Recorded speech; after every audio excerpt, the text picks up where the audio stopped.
Bom dia, pessoal, tudo bem? Hoje nós vamos dar continuidade aos estudos sobre a Revolução Francesa, tá? Nós vamos ter dois vídeos. Esse primeiro que eu vou fazer com vocês algumas partes da apostila, eu vou explicar, e outro que eu vou explicar o conteúdo mais pesado mesmo. Como eu disse, esse conteúdo ele é longo e é um pouco complexo. Então eu preciso que vocês prestem muita atenção e façam comigo o que eu estou sugerindo aqui, tá bom? Então, primeiro nós vamos abrir a apostila na página 122. Eu vou espelhar a tela aqui para ficar mais fácil, mas vocês abram aí na página 122, por favor. Onde está aí, pessoal? O ponto de partida, tá? Então, abram aí, página 122. Vamos lá, ó. Ponto de partida. Peguem aí o grifa-texto, tá? E prestem atenção.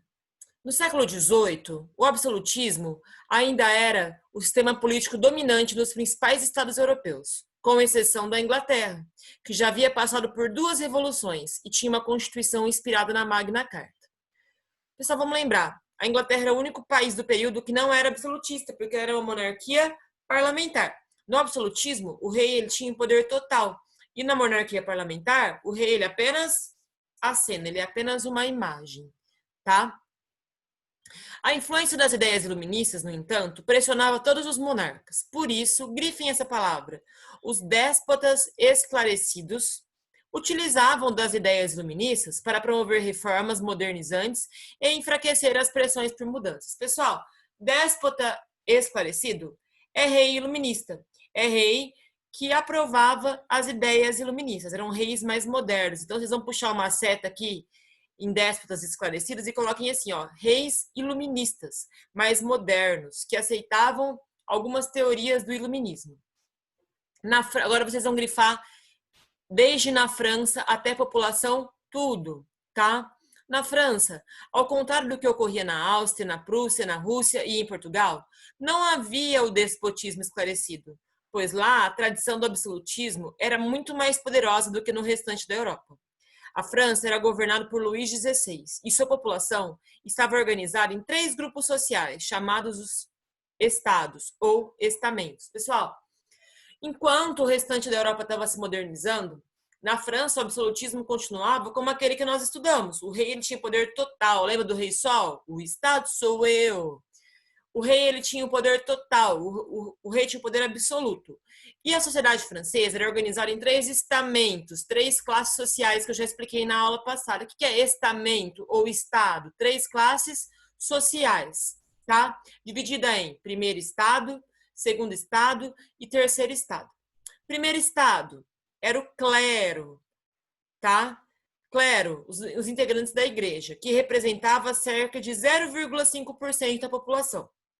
Segundo estado, a nobreza, que era 1,5% da população. Então, o primeiro e segundo estado era 2% da população. Quem eram eles?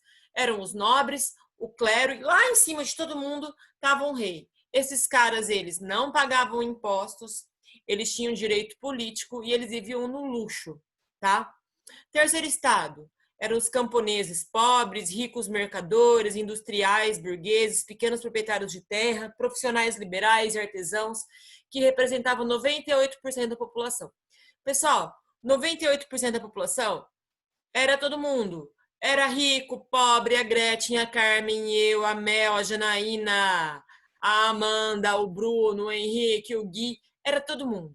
Todo mundo que não era nem clero, nem nobre, tá? Essa população não tinha direito ao voto, pagava imposto. No caso do terceiro estado, olha aqui, era esse cara curvado, carregando nas costas os integrantes do primeiro e do segundo estado, tá bom? Então, o que acontecia na França? A maioria da população, que era o terceiro estado, não tinha direito e tinha que pagar impostos para sustentar o primeiro e o segundo estado. No caso, o primeiro estado, o clero, que é esse cara com a Bíblia na mão, e o segundo estado, os nobres, que é esse cara com a espada.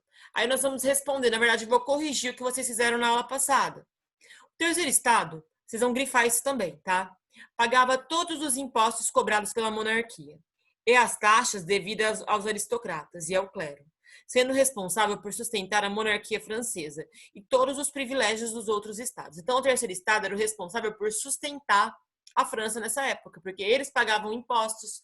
Só que o terceiro estado pagava imposto e eles não tinham direito a nada, tá? E é esse terceiro estado, sobretudo os mais ricos do terceiro estado, quem vai organizar a Revolução Francesa, porque eles tinham dinheiro, eles sustentavam o país, mas eles não tinham poder.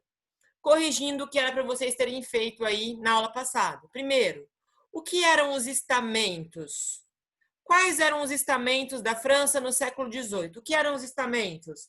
Eram as classes sociais da França. Quais eram os estamentos da França no século XVIII? Primeiro estado, o clero. Segundo estado, a nobreza. Terceiro estado, o povo. Qual o estamento mais poderoso? Justifique. Qual era o mais poderoso? O primeiro estado, o clero, tá? Pois eram eles quem enganavam a população para obedecer ao rei. Terceiro, qual era o maior estamento? O que podemos concluir com isso? Qual era a maior classe social? O terceiro estado.